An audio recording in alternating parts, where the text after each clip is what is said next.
A city drenched in jazz, culture, and vibrant life. But in the shadows of New Orleans, a phantom lurked. He didn't rob, he didn't steal. He came only to kill. A brutal force that disappeared as mysteriously as he arrived. This is the story of the Axeman of New Orleans. From May 1918 to October 1919, New Orleans was held captive by fear. Homes became fortresses, doors were bolted tighter than they had ever been. The cause? A series of gruesome murders that defied explanation. The victims, ordinary families struck down in the safety of their own homes.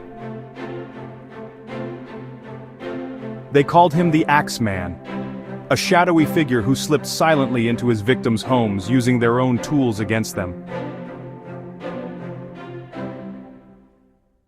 He carved a trail of blood through the city, and then left nothing but chaos and unanswered questions behind.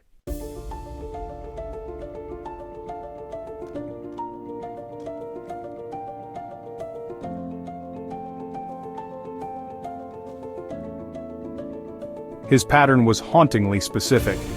The Axeman didn't break windows or pick locks. He chiseled panels out of back doors, slipped into the darkness, and attacked his victims as they slept.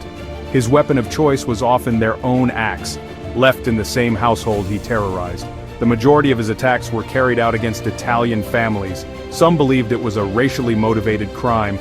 Others hinted at Mafia involvement, but the truth has never emerged from the shadows. Victims like Joseph and Catherine Maggio, slaughtered in their bedroom while their throats were slashed so deeply, Catherine was nearly decapitated, or the Cortimiglia family, bludgeoned in their sleep. Their infant daughter Mary, just 2 years old, did not survive the attack.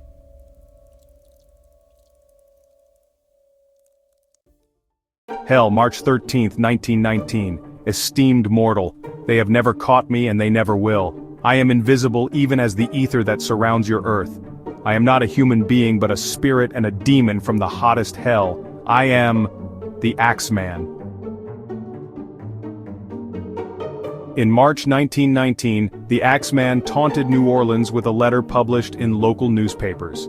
He claimed to be a demon, a spirit of death.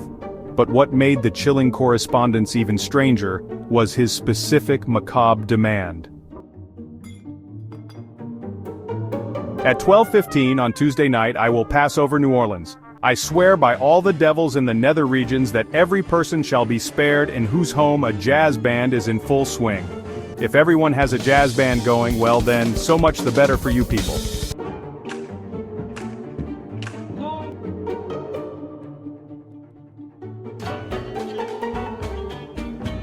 That night, New Orleans took him at his word.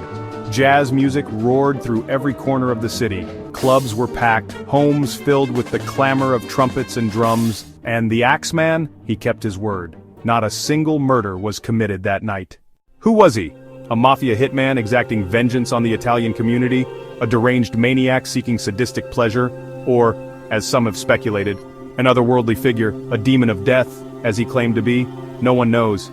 His identity remains a mystery. There were suspects, of course. Frank Mumphrey, a New Orleans jazz merchant, whose booming business coincided with the killings. And a man named Joseph Monfray, shot dead in Los Angeles by a widow who claimed his axe had stolen her husband's life. Perhaps he was never real at all. Just a figment of mass hysteria. But then, whose hand swung the axe? Whose footsteps vanished into the night? The Axeman vanished as suddenly as he appeared.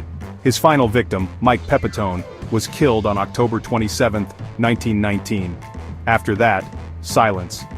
The city was left to grapple with the scars of fear, the endless questions that would never find answers. But what did survive was the jazz.